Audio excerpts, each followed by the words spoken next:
At ayun mga paps, para sa mga naka PCX dyan, may pinost kasi ako na video na ang sabi ko sa video na yun is maganda ang handling talaga ng Honda PCX. Gusto ko lang malaman talaga mga paps, maganda ba talaga handling ng Honda PCX? Kasi nagbabala ako kumuha ng motor eh. Ano sa tingin nyo mas maganda? Honda PCX o yung Honda ADB? Saka tatanong ko natin, saan ako pwede kumuha ng pambili? Sana masagot nyo mga paps. At tara, panoorin na natin kung paano siya nag-drive skills, kung pasado na ba to o hindi pa.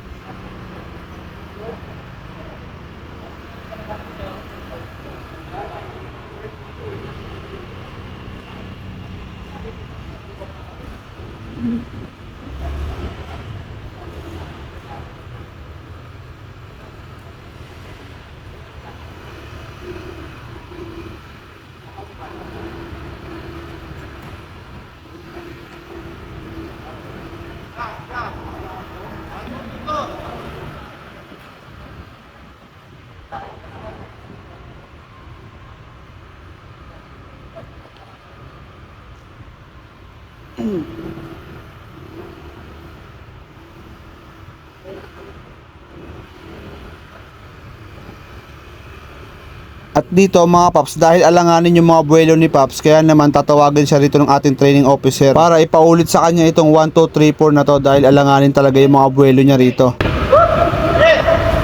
Hindi masama ng keyboard. Kaya mo yung kwento kasi.